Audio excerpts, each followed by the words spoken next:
Good afternoon and welcome to this Chemistry World webinar. I'm Ben Valsler, Chemistry World's digital editor. My role here today is to introduce our speaker, take you through how you can interact with them to make the most of the webinar and do a few housekeeping tasks as well. So the first important thing is if you need to duck out, if you miss any part of this, if there's anything that you'd like to go through again, we will send you a link to the recorded webinar. We don't share slides from these events because we think what's important is not just what's on screen, but also what's being said. So we'll send a link to the recording, but not provide the slides. In the same email, which you'll get in a couple of days' time, we'll send you a certificate to say thank you for attending. That's something for everybody who attends our live webinars. It's just our way of saying thanks for giving up an hour of your time to spend with Chemistry World and with our guests and to learn about something important and interesting. Now, of course, webinars are not just broadcasts, they are engaged events. And so we want to hear from you. We'd like to hear your questions and comments, and you can get those in to the questions box, which should be at the bottom of your GoToWebinar panel, which is most likely on the right-hand side of your screen, although you can move that around however you like. So if you have any questions at any point throughout the webinar, just get them into that questions box down at the bottom and we'll take a look. If we've run out of time, then that's fine. We've got a record of them. And if we do have a good answer for you, then we'll get back to you shortly. But now on to the content of today's webinar. Today we're looking at physics-based computational modeling applied to the design and optimization of biologics. Now, biologics are challenging in some ways, and there is a challenge and a goal in design and optimization of biologic drugs, which is the reliable prediction of the impact of specific residue mutations on protein stability. So basically predicting actually how the different elements of a biologic will work together and give you a stable drug that you can use. What we're going to learn today is how free energy perturbation technology, that's FEP or FEP plus technology, can be used in protein engineering. And this will help to accelerate the design and optimization of biotherapeutics. And this has led to a renewed interest in computational protein engineering. It offers a rigorous physics-based approach for accurately computing free energy changes induced by protein residue mutation. So fascinating area, developing area of science, and this is where the computational power offered by somebody like Schrödinger, who are our partners for this, will really be able to help you move on in leaps and bounds. Now, over the course of the next hour, you'll learn ways to streamline your workflows using integrated software solutions. You'll learn how to improve the accuracy of your in silico predictions, and you'll learn how Schrödinger can accelerate your research and development projects using well-known computational chemistry software platform that they provide. You'll also get a general idea of one of Schrödinger's principal scientists, and speaking of which, he should have just appeared on your screen right now. So Eliud Oloo is a principal scientist at Schrödinger. Current work is centered on the computational design of biotherapeutics. Before that, he led structure-driven vaccine discovery efforts against bacterial and viral targets at Sanofi, and clearly vaccine development has been a hot topic in the last 12 months or so. He has a PhD in biomolecular simulations that he got from the University of Calgary in Canada, which means that he's the ideal person to take us through not only what this technology can do, but also why it's so important and why it's a good thing for you to know about and why you are going to have a really good next hour. So Eliud, thank you for joining us. I will hand over to you now and we can see your presentation, and then we've got some Q&A coming at the end of it. So keep your questions coming in throughout the webinar and we will be happy to put them to our speakers at the end. So we can see the presentation. That's excellent. I will step back and off we go. All right, thank you very much, Ben, for the very kind introduction. And I want to thank everyone for tuning into this webinar. As it was mentioned, I will be talking today about computational modeling using methods that really aim to closely mimic the physics of molecular systems. And in particular, I'll be discussing the high level of accuracy that can be achieved by such methods, and also the role that they can play in accelerating your biologic drug discovery projects. So through the main body of the talk, I will also make a point of giving some examples illustrating the domain of applicability of these methods, and also discuss their strengths and also some of their limitations. Well, to begin with, I'd like to give a brief intro to Schrödinger for those of you who have not interacted with us or our software. At Schrödinger, our goal is to develop a software platform that addresses the most pressing needs in the discovery of biotherapeutics, small molecule therapeutics, and as well as materials. And there are three key pillars to this platform. And the first pillar is rigorous physics-based modeling. And this allows us to predict key properties of molecules. And the aim really is to, as much as possible, be able to replicate experimental accuracy. The second pillar is machine learning and deep learning as one of the machine learning approaches that we deploy in our technologies. And that really helps to scale up in terms of doing many more simulations and calculations that cannot be achievable using physics-based methods, which tend to be more compute intensive. And to tie all this together, we have an informatics platform, an enterprise informatics platform, the key role of which is to really help in collaborative drug discovery efforts. Now, within this platform, of course, we really are interested in biologics. And one of the key drivers for that interest in biologics, as you all know, it's a well-established fact now, that biologics are continually playing a very critical role in meeting unmet medical needs. And this is evident from many factors, one of which is just the commercial success of biologic drug products. As you can see here, in 2019, 7 out of 10 top-selling drugs were biologics. And this accounted for about 60 billion in sales. But there is more than just commercial success. I think it's also very clear that these biologic therapeutics are having really a huge impact in the clinic as well. Now, if you look at the trends a little bit differently, this chart shows the trend of approvals by the FDA of small molecules and of biologic drugs, with the small molecule drugs highlighted here in orange and the biologics in blue. And as you can see, there is a consistent trend over the last few years of double-digit number of biologics being approved by the FDA. And this number keeps on increasing. In fact, last year, roughly 1 out of every 4 approved drugs was a biologic. And so there's obviously intense interest in this area, as you can see. If we drill down a little bit into the details and see of the drugs that were approved in 2020, the composition is as follows. The majority, by far, in the biologic spectrum were antibodies. And then there were other classes, antibody drug conjugates and nucleotide-based therapeutics as well.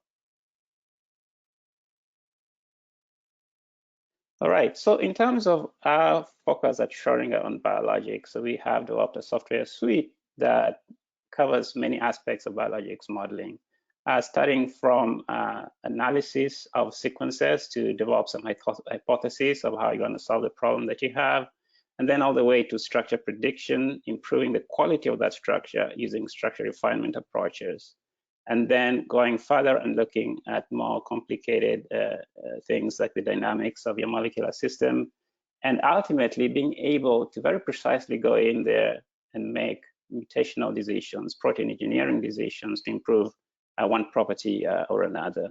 And as I mentioned before, antibodies are a key part of the biologics biotherapeutic area of interest, and we do have tools that are specifically dedicated to antibody modeling. So just to give you an overview of what I'm going to cover today, I will start by talking about the common challenges that most of you face in protein engineering as you try to develop potent biotherapeutics. And basically, it comes down to developing a biotherapeutic that is safe, first and foremost, that is potent. In other words, it does work and do what it's supposed to do. But that's not enough. You have to be able to manufacture it at scale and be able to keep it stable and potent during storage and delivery. To help you do that, there's various methods, of course, experimental methods as well as computational methods. And I'll talk about some of the key computational approaches that could help drive your projects forward. The focus, though, as the title of the presentation is, will be on physics-based approaches, whereby we really rely on a molecular mechanics approach to describe the interactions within the system, and then use that to be able to make predictions. Now, two kinds of predictions that I will talk about a lot during the presentation will be prediction of binding affinity and also prediction of relative thermal stability. In other words, upon making a mutation, what is the impact on stability and affinity? So what are the kind of problems that people have to grapple with in the field? It really depends on the therapeutic area that you're working on. So if you're working on antibody drug development, you're concerned about things like immunogenicity. And one of the solutions to that is humanization, of which there are many approaches. You're concerned about thermal stability, stability of your antibody therapeutic under elevated temperature conditions. And then aggregation, once you concentrate it, there are other effects that come into play that you have to figure out how to solve. Now, if you're on the vaccine side of things, then the problems are kind of similar, but also different in many respects. One of the key ones is maintaining the conformational stability of the epitope that you want to present, that you want to elicit antibodies against. And thermal stability as well, just as it was in for antibody-based therapeutics, is an important aspect that you want to take care of. And for all these kinds of protein-based drugs, expression is obviously an issue. If you can't express it at high enough levels, then that has many effects down the road. For those working in industrial enzymes, there is a twist to the kind of problems that you'd want to solve, one of which could be catalytic activity, if you want to improve catalytic activity.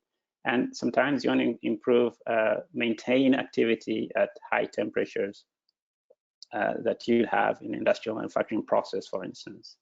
So there is a whole spectrum of problems, but you could also see from my description here that there are commonalities. In other words, tools that are developed and solutions that are developed for antibody therapeutic discovery, computational modeling tools could also be applicable to vaccine development and industrial enzymes as well. Now, once you do the calculation and you want to now go in and do some engineering, you have at least two options. One is direct evolution, which is an experimental approach that I believe many of you are familiar with. The other is rational design, which is what we really hone in on at Schrödinger, being able to identify precisely where to make a mutation, what kind of mutation would be the best, and to score that, and then to test that experimentally and do the validation through a functional assay or an activity assay. So let's transition a little bit to the path to the clinic for a biotherapeutic, or for any therapeutic for that matter. But as an example, we take the antibody drug discovery and development. So it is a fairly long road from target assessment to the point when you get to develop your therapeutic into a molecule that is formulated in a vial that is ready to be injected in a patient. And along the way, really what you're trying to do is to filter down, funnel down, starting with thousands or sometimes millions of potential molecules or antibody that could ultimately develop into a drug. But then how do you screen through those? How do you evaluate them effectively from step to step? How do you optimize them once you get a few that look promising? And then how do you select the one that you want to invest in fully and carry forward? And along the way, some of the issues that you encounter, for instance, in the early stages is for an antibody, just immunogen design. It's very important to make sure that you design your immunogen correctly in a way that it presents the epitope correctly, which is similar to what I mentioned before for vaccine design. And then all the way, there's lots of experimental techniques, phage display technologies can help you to run through hundreds of thousands or even more and find out which are the good binders that are worth carrying forward. But I will focus primarily on lead optimization. and illustrated some examples how you could go about trying to optimize the affinity, stability, and aggregation properties of your molecule of choice.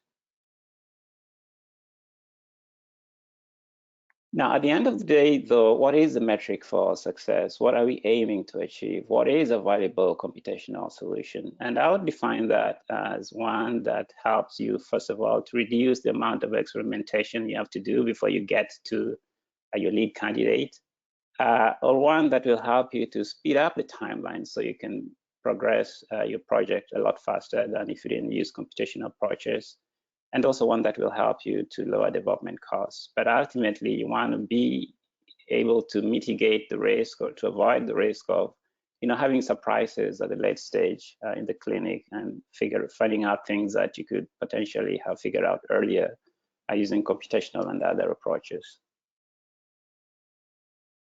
So there are several methods, of course, that are available out there, and I will mention just 3 of them. They are the knowledge-based models, which basically the goal is that you rely on a large database and extract statistics from that database, and then try to make sure that as you do your modeling, your parameters are within the norm of what's observed in those databases. And then there are the physics-based models that really are force field based, and the goal is really to describe the interatomic interactions that occur in a molecular system as accurately as possible, and then to use that for scoring as you do your modeling. And then the machine learning models as well, which have been around for a long time, but obviously have gotten a lot of press lately and being applied to many different scenarios. But basically here, the goal is to provide a training set, and then the machine learning model will be able to learn from that and then make predictions. But basically, the predictions have to be on data sets or candidates or test sets that are within the realm of the training set that you have. So you can't deviate too much from your initial training set. It has to be representative of what you're going to predict. So these are the key methods. There are, of course, many others. And just honing down on the physics-based approaches, for those who are not familiar, it really depends on classical mechanics. So you're using classical mechanics to model the forces that make atoms stick together and move and maintain their conformation. And you do that by having essentially an energy function, an example of which is shown here, the goal of which is to describe the bonded interactions in your molecular system, and that could be bond stretching or bond bending, and also the hedral movement in your system. But then also the non-bonded interactions, which are very important, like van der Waals and electrostatic. And so your energy function, together with the parameters that you have, is what constitutes your force field. And a good force field is essential for what we're going to talk about today, because if your force field is inaccurate, if it's not robust enough, then other things like sampling will not help you much. Basically, you'll ramp up your sampling, but then try to converge to the wrong answer, which is not going to be very useful. So we've paid a lot of attention, invested a lot of effort into developing our force field over the years, and gotten some pretty good results with it, as I'll show you shortly. One of the first things that you want to do in physics-based modeling of the type that we perform at Schrodinger is to be able to predict the 3-dimensional structure of your molecule. In many cases, you do not have a structure. Most projects in biologics start with just the amino acid sequence. And so you want to be able to predict the structure from sequence, and that's where you rely on the force field that you have for scoring, and also very sophisticated conformational sampling algorithms. And I'm showing here the example of antibody modeling, whereby there are 2 steps. The first step is to model the framework region of your antibody by homology. And then the next step is to model the CDR loops of your antibody.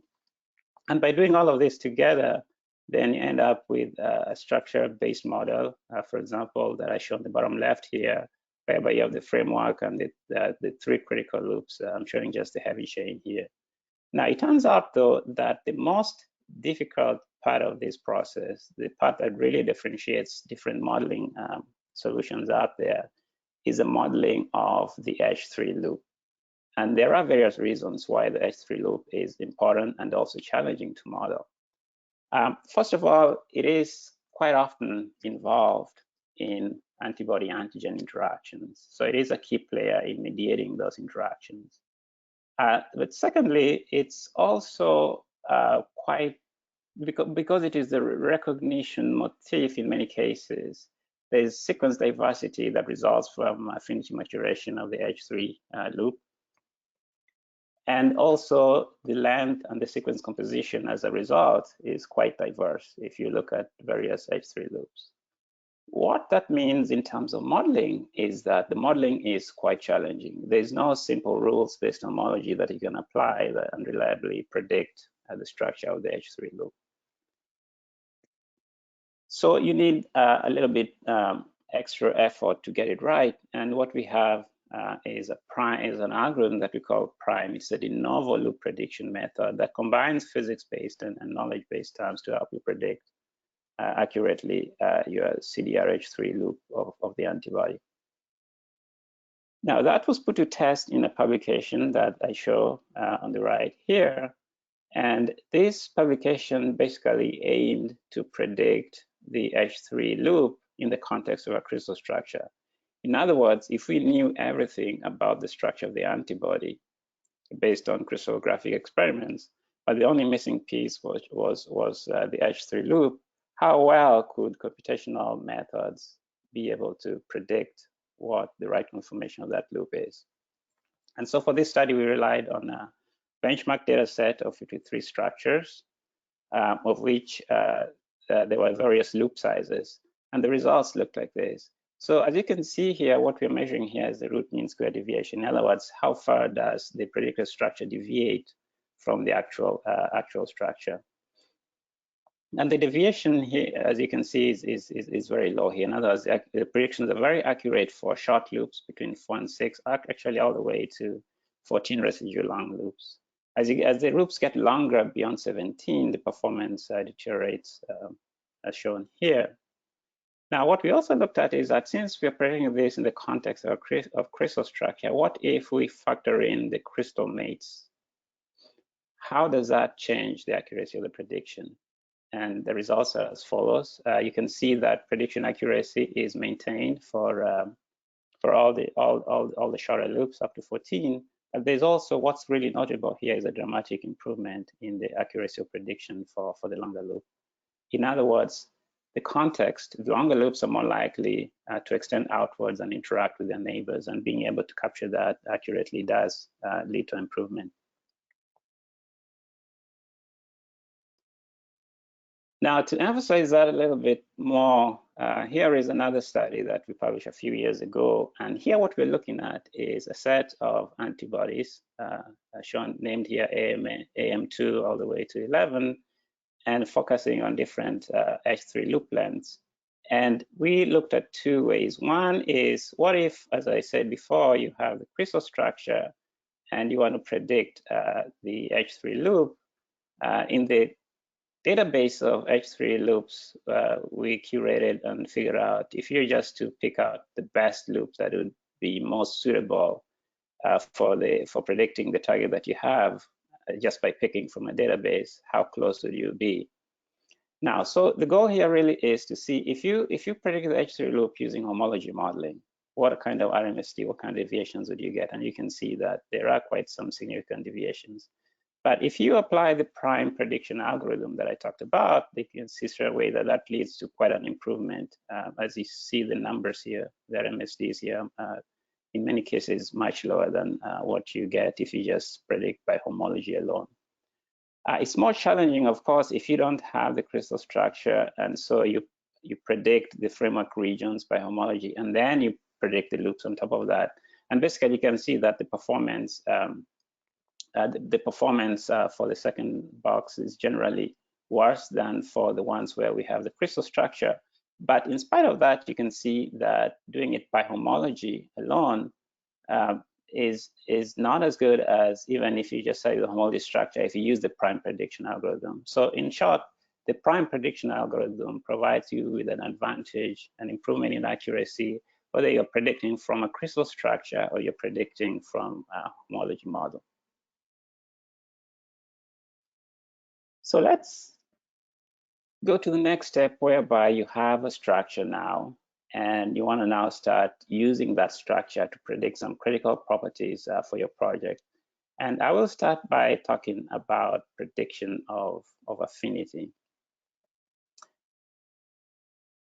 So there are basically two approaches that, at least two approaches that you could use. One is a faster approach, a faster and more approximate approach that we call MMGBSA, which means that you use a molecular mechanics force field to describe your protein molecule.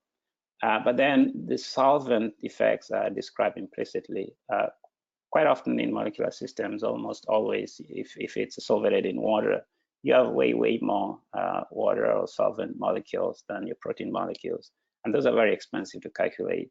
And so if you can have a reliable way of approximating those, that could be helpful in terms of speeding up things.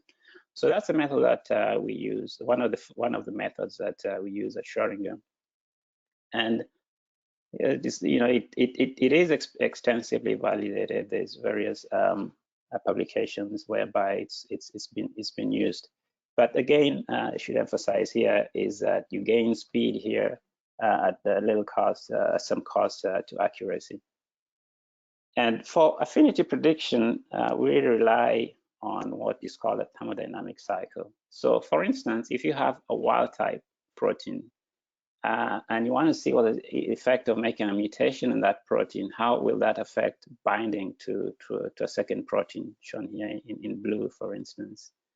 Now, ideally, what you want to do is to start with the wild type and perform a simulation, a binding and binding simulation, or even a binding and binding experiment if you're doing this experimentally, and do that for the wild type and do that for the mutant, and then you check the difference. It turns out, though, that doing that experimentally is obviously quite intensive, as most of you know, but also computationally, it is very hard. It's not tractable in many cases to observe the complete binding and binding, either for the wild type or the mutant. What you can do, though, is to look at the wild type in complex, the energy difference between the wild type in complex and the mutant in complex, and also the same in solution, then take that difference. In other words, instead of calculating the horizontal delta G's here, which are difficult to arrive at, you could get the same to the same end by calculating the vertical delta G's here and taking the difference. And so that's basically the thermodynamic cycle that we use for affinity calculation, both for this method, the first method that I'm showing here, but also for a second method that we call free energy perturbation. And free energy perturbation is a molecular dynamics-based approach. And here, basically, what we're doing is very gradually morphing one amino acid side chain to another in discrete steps that we call lambda windows. And as we do that, we calculate the energies along the way, and then we come up with a total free energy difference for making that mutation. So that can be illustrated here. So let's look, for instance, in this movie, making a perturbation from an isoleucine to a methionine. And what you should watch for here is, as the simulation progresses, you start out with the isoleucine, and you will see that the parameters for this methyl group are turned off progressively, and then there will be parameters turned on for another methyl here, and also for the sulfur atom that forms the methionine. And all that is done very slowly and progressively. And while we do that, at the end of it, we come up with an energy for that transformation.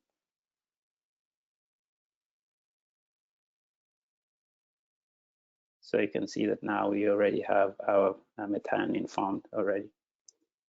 So using that approach, let's take a look at what what are some of the things advantages that you get? It is more expensive, as I said, but it's really based on very solid statistical mechanics, a well-proven approach. It takes account of key aspects of of molecular interactions, all the details, and also it not only looks at the enthalpy contribution, but also the entropic contributions as well. And we have published many examples that show the utility of this approach for small molecules and also for biologics. But free energy perturbation is not new. It's been around for a while. So what we have done in our implementation is to make it more robust and more easily accessible to non-experts. It used to be that setting up these types of calculations was very expensive and very difficult. And some of the advances in our implementation include hardware, taking advantage of hardware acceleration by running these on GPUs. As I mentioned before, spending a lot of effort in improving and optimizing our force field.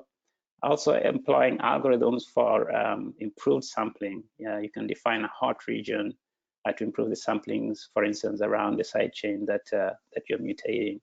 And as I said before, just making the setup and analysis a lot easier.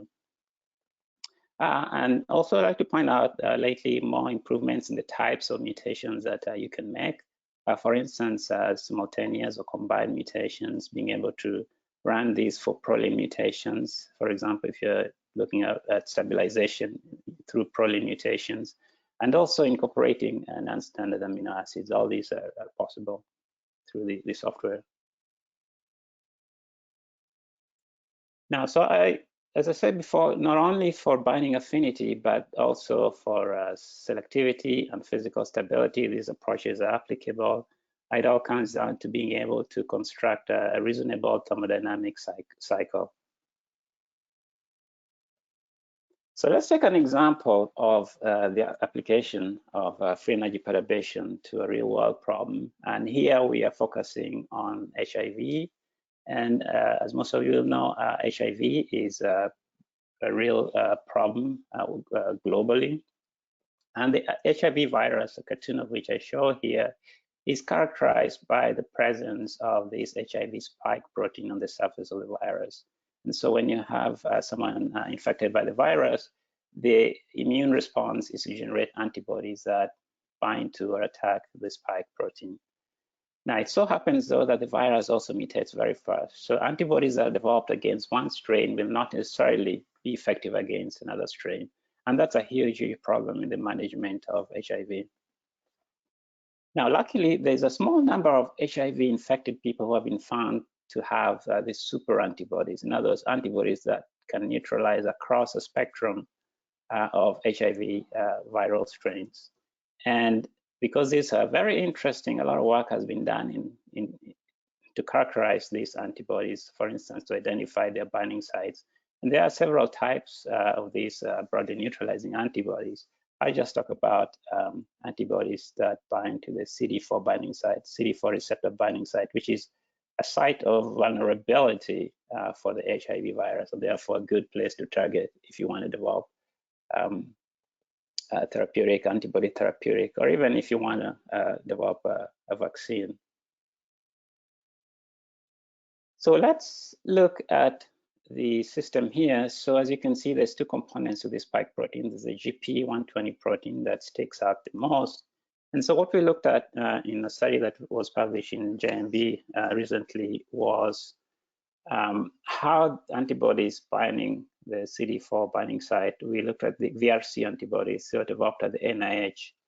And we looked at interface mutations with these antibodies and GP120. And basically the goal here was to look at the residues that are involved in the interaction and mutate these to alanine, and then compare the results that we get in terms of change in binding affinity, compare those with what you'd get if you did that experimentally.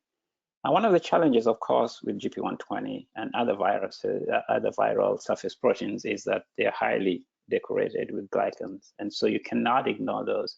And so those glycans are actually involved in the interfacial interaction.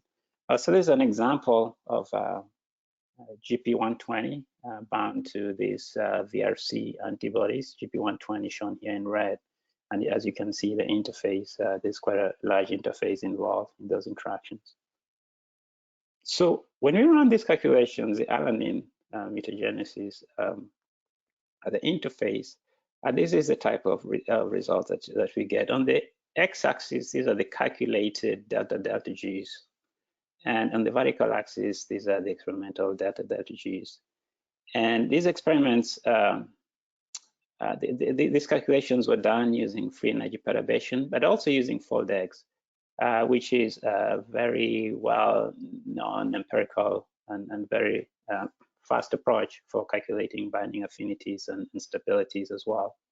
And so the points on this plot compare the fold X in open triangles and FEP in filled circles. I can see the correlation for FEP is very good. We have R squared of we got R squared of 0.6, and also a very low error shown by the RMSE. So the performance for FEP is the extra detail that we account for actually leads to an improvement in prediction of binding affinity. If you look then more detailed by antibody class, as you can see here, that we separate this into two subsets. There were certain mutations that were close enough to the glycans that we characterize it as glycan contacting cases. So if you slice the data set and look at what is the impact of having those glycans, it's quite obvious here is that without the glycan cases, we have very low errors, as mentioned by RMSE here, and the correlation is quite good for most of the systems.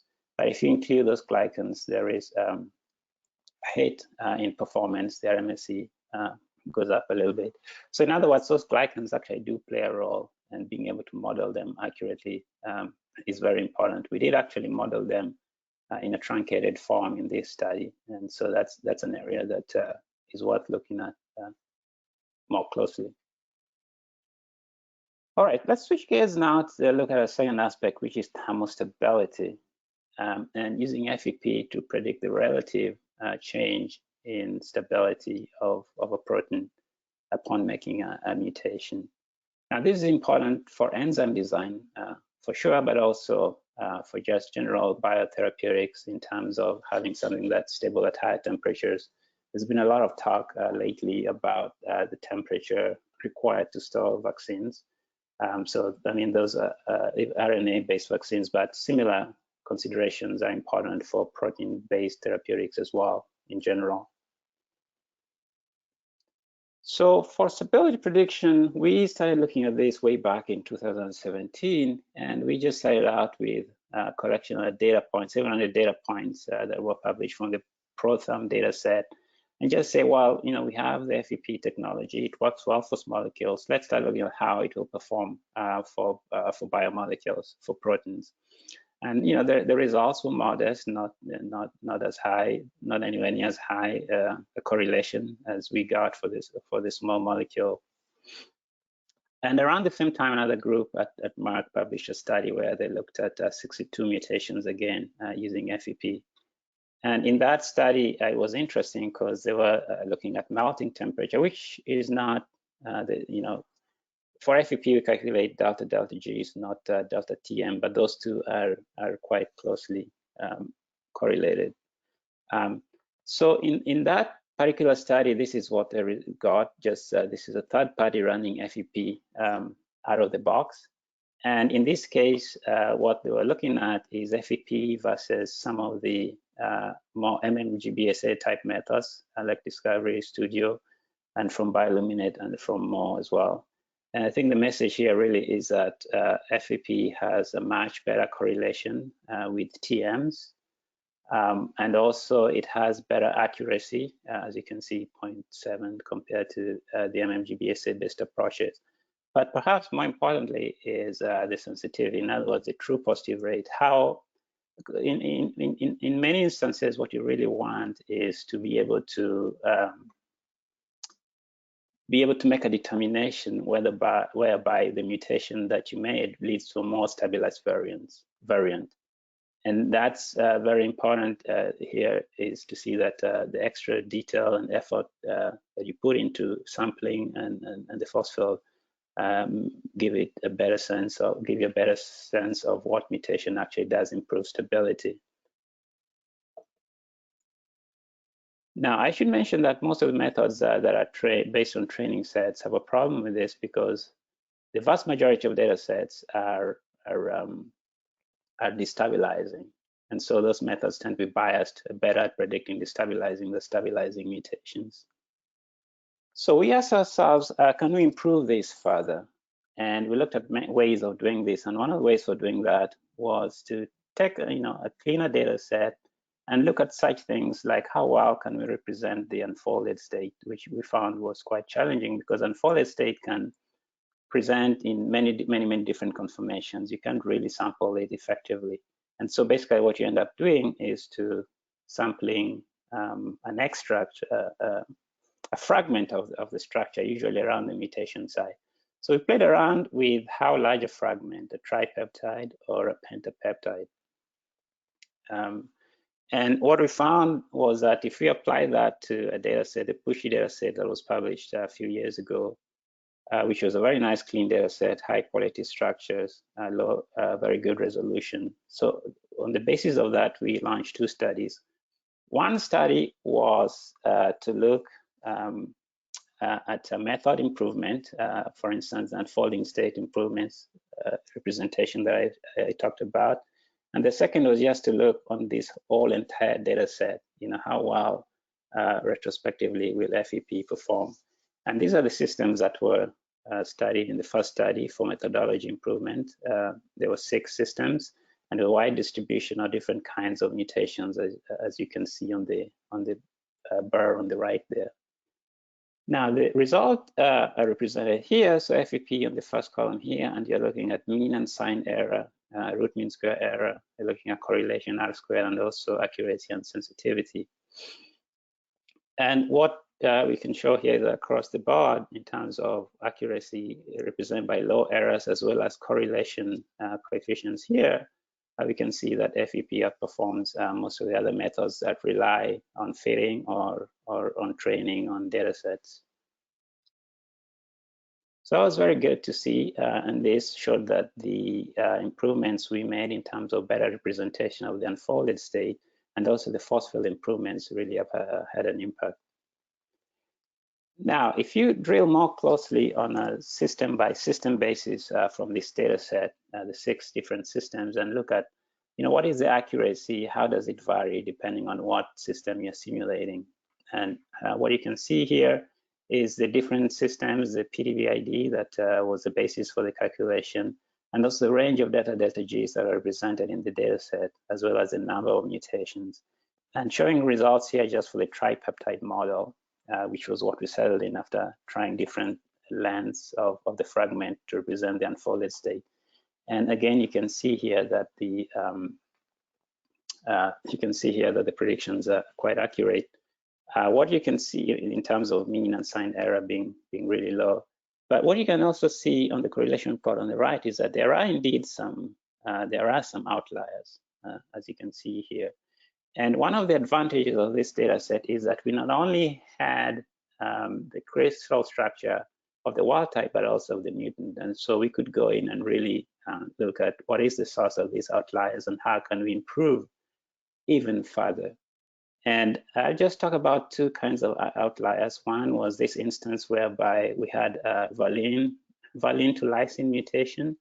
Experiments say it was 7.5, predictions say it's 16. Obviously, that was a big misprediction. And so we went into the mutated crystal structure. And as you can see here, this lysine is really buried in a hydrophobic core. And therefore, basically, we didn't get the protonation state correct. And so when we did a procedure that we call pKa correction, and redid the prediction, you can see that there was quite an improvement here.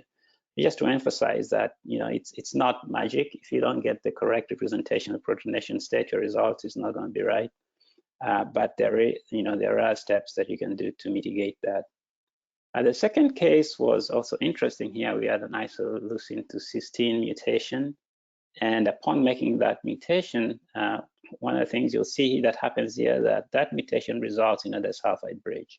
And the FEP calculation that didn't account for the extra stabilization caused by forming that disulfide bridge. And so we predicted this as a positive delta G, which is unfavorable, whereas the experiment said it was slightly favorable. So we are now working on an approach for the sulfide bond formation modeling using FEP. That's an active project in the team right now.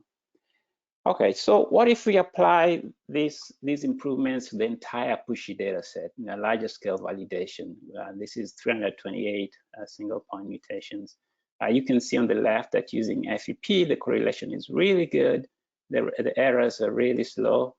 They're really low, on the order of 1 kilocal per mole on average, and the R squared is 0.6. So this shows that the improved performance that we saw for the smaller data set, validation data set for method improvement is sustained when you apply this more broadly to the entire data set.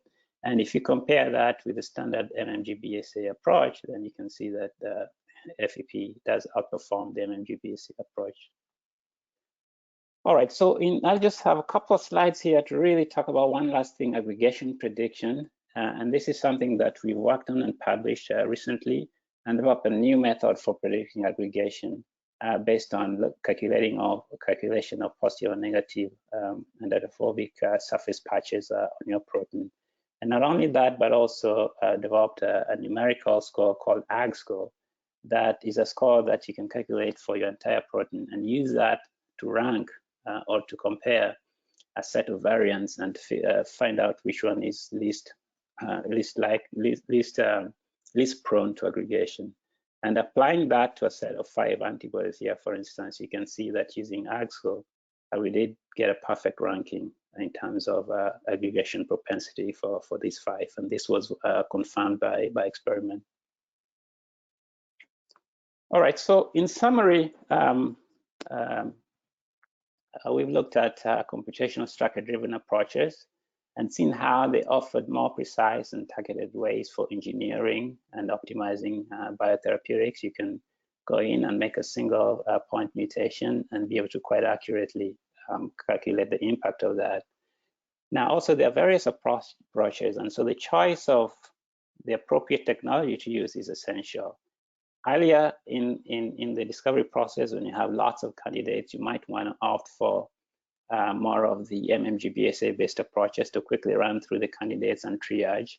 But then later on, when you're doing optimization, you want to be more accurate, and that's where FEP comes in. And as I showed you, FEP is proving to be quite a powerful technology for predicting the impact of these mutations, whether you're looking at stability or affinity. I didn't show any data on selectivity, but that's an area that you can apply to as well. And with that, I just want to acknowledge everybody. The work that is described here obviously involves a lot of people, and really want to thank them for all their efforts, and thank you for your time. And I'm happy to take questions. Well, thank you very much. And we have had some great questions in. Thank you. A really involved, detailed presentation. As I said at the beginning, if there's anything that you'd like to go over again, we will send you a copy of the entire recording. So if there's anything you missed or anything you just wanted to go through again, because there has been a lot in the last 45 minutes, really detailed, really good stuff. So you can go back and watch that in the recording that we'll send you in a few days, along with a copy of your certificate that we using to say thank you. And thank you for joining us on camera again. So let's crack into some of these questions in the sort of 10 minutes we've got left. Jean-Francois says, in your comparison of FEP and FoldX, how much of the improvement observed for FEP compared to FoldX do you think is due to taking better account of glycans? Yeah, I think that is definitely one of the reasons why FEP performed better. But I have to say that we did take account of glycans by truncating the glycans. So it was very much a less than perfect representation of the glycans. And as I showed in that slide, there was obviously a hit. There is a difference between having and not having glycans. But I think really the difference, I would say, comes more from the detail that FEP incorporates in terms of taking not only into account enthalpic and entropic contributions, And also, because it is a molecular dynamics-based approach, we are really looking at the better sampling of the conformational flexibility of the system. So I would say those are more contributors to the improved performance than perhaps a representation of the glycan, which I would say is still a work in progress. It's still challenging to accurately represent those. Of course. Well, thank you for your question. Let's a similar vein, actually, in terms of comparing different ways of doing the modeling. Who is this one from? Vaibhav has said, just curious if you compared prime against modeler for your loop modeling, and could you comment on their relative performance?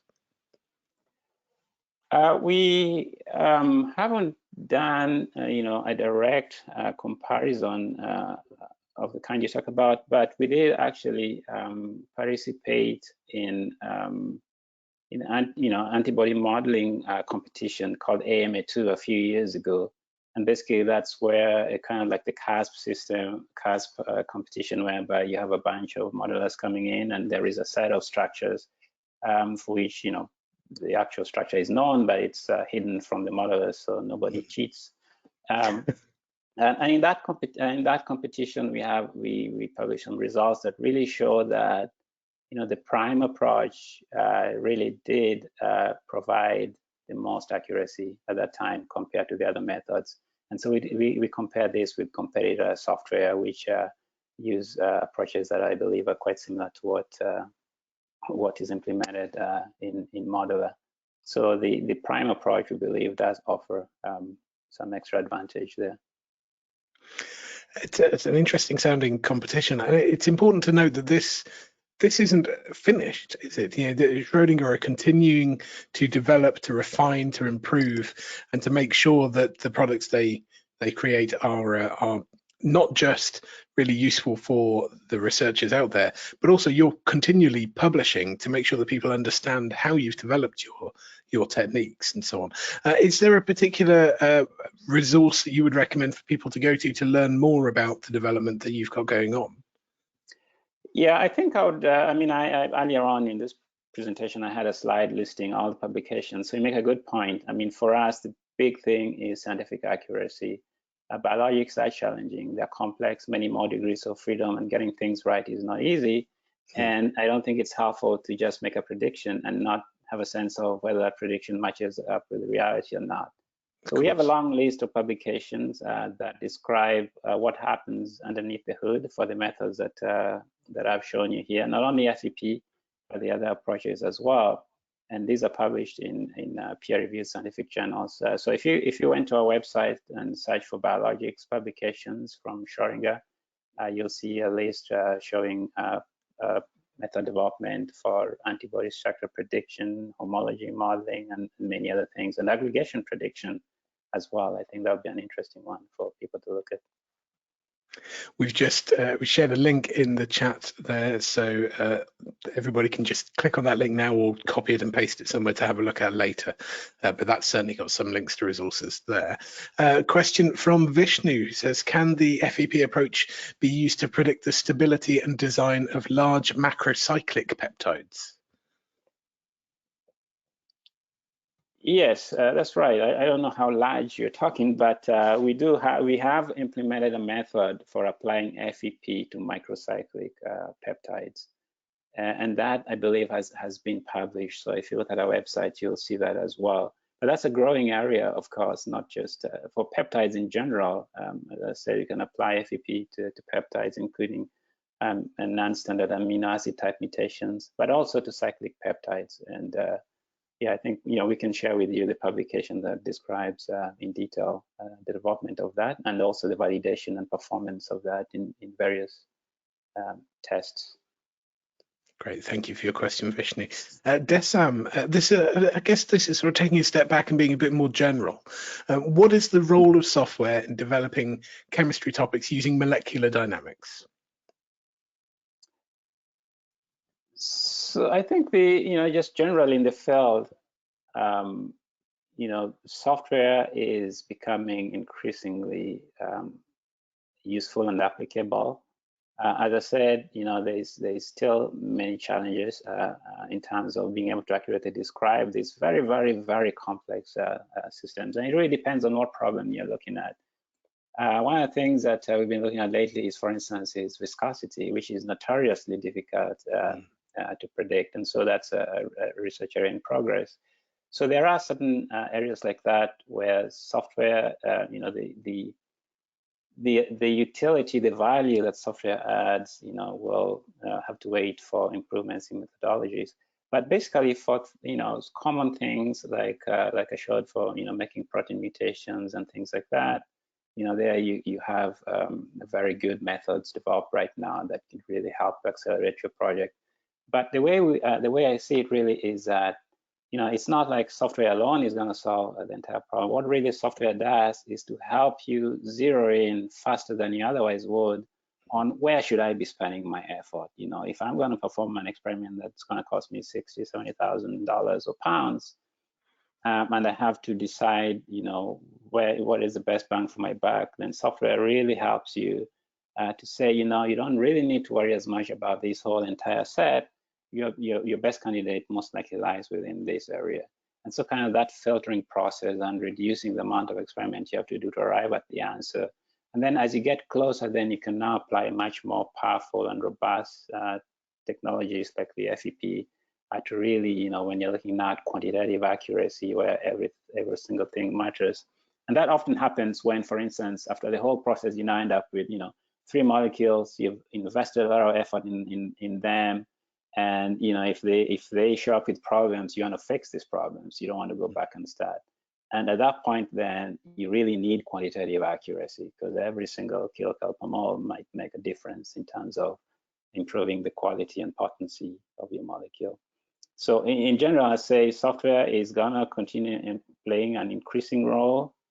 There's been lots of progress over the years. One of the biggest advances is there's just much more raw computational power. Because as I say, there's 2 aspects to this. There's a sampling, and then there's the scoring. So you generate a confirmation, is it good or bad? And that's where the scoring comes in. And so, both of those areas, especially the sampling, can be very computationally intensive. And the more computational power we have access to using, Amazon Cloud and all those other services, I think that just bodes well for the increasing role of computation. And in terms of efficiency, it's not just a case of saving money in the experimental runs that you need to do in the first place, but anything that can get you that little bit quicker to market can make or break a company, really, can't it? If you're first to market, it's known that makes an extraordinary difference in your long-term success. So yeah, anything that can make us more efficient is great. We've got about 2 or 3 minutes left, so let's just squeeze in one more question from Pamela, I think. Is the FEP Plus method reliable and precise enough to be used in the formulation of drugs and vaccines? Yeah, so for formulation, we haven't validated FEP in problems of formulation.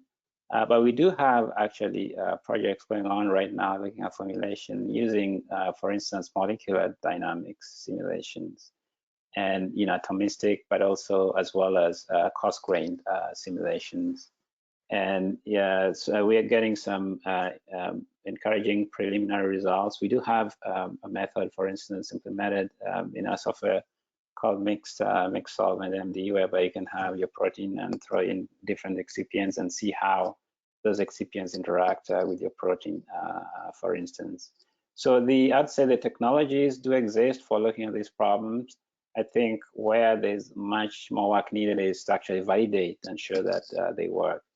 And that involves close collaboration between us as software developers and also people in the industry who are actually running these experiments. Fantastic. Well, thank you very much. I think we have unfortunately run out of time. Thank you so much to Eliud Oloo, who is principal scientist at Schrödinger. Thank you to Schrödinger themselves, who we've partnered with for not just this webinar, but actually a series of webinars throughout 2021.